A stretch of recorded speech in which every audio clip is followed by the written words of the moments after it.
Wouldn't you like to know what international school administrators are looking for but won't tell you? Let's go.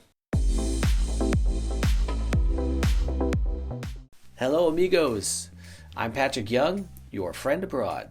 Like and subscribe so that I can keep bringing you content about living and teaching abroad at the start of every month from my hub here in Korea. So what are these international schools looking for? They're not going to tell you, but I will. I've been teaching internationally for almost 10 years now in 3 schools on 2 different continents, Asia and South America. And I've had countless discussions with both administrators and teachers during the recruiting process. So let's get into it.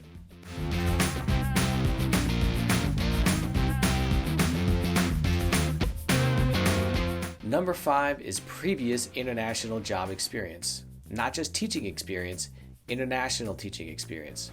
Sometimes teachers show up to a country, don't like it, and split. These new teachers might split in the first year or even in the first week. Now administrators have to recruit someone new and explain to the parents that they recruited a lemon. If you've taught somewhere abroad already and it went well, you're a safer bet for them.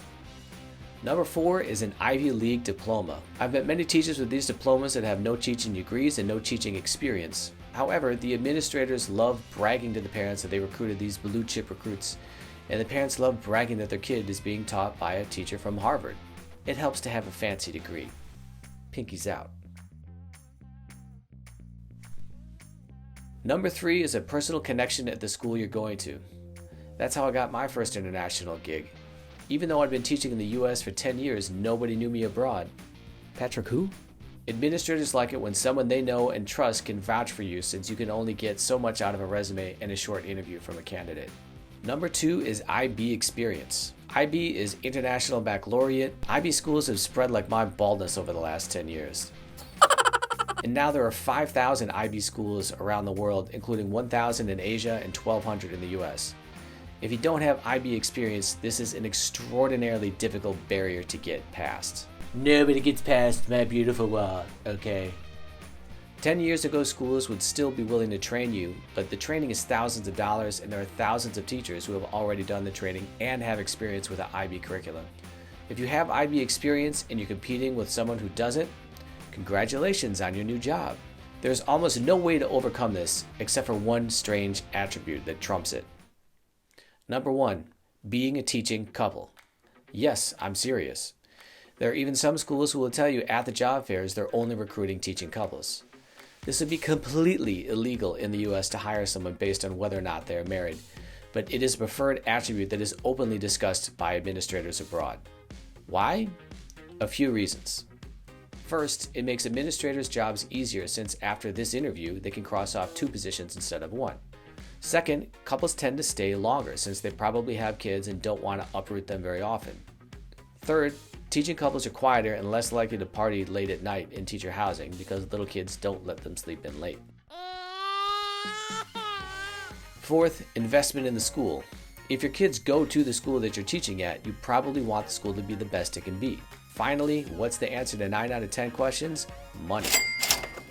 The housing is cheaper since you'll need fewer apartments. So could a couple with no IB experience beat a Harvard grad who has taught IB for years? Yes, because that Harvard grad will probably trade up in 3 years to go to another school. In the meantime, the teaching couple has only had time to finish decorating. So let's say you're not doing well with this list of 5 and you want to get an international teaching job. What should you do? I have 2 suggestions. First, take any IB job you can get and stay there for at least 3 years. It's probably not going to be in a grade school. It's going to be in a starter school.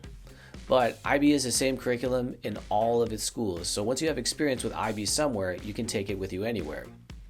Why 3 years? The first contract is almost always for 2 years. If you stay a year past that, it shows that number 1, you're not just going to do the minimum, and number 2, the school offered you a second contract. Second thing you can do, work every contact that you know. Somebody has to know someone who works abroad. Even an indirect contact could at least get your resume in front of the principal's nose.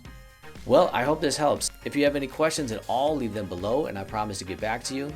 Don't forget to like and subscribe, and stay tuned for future videos at the beginning of every month. Thanks for watching.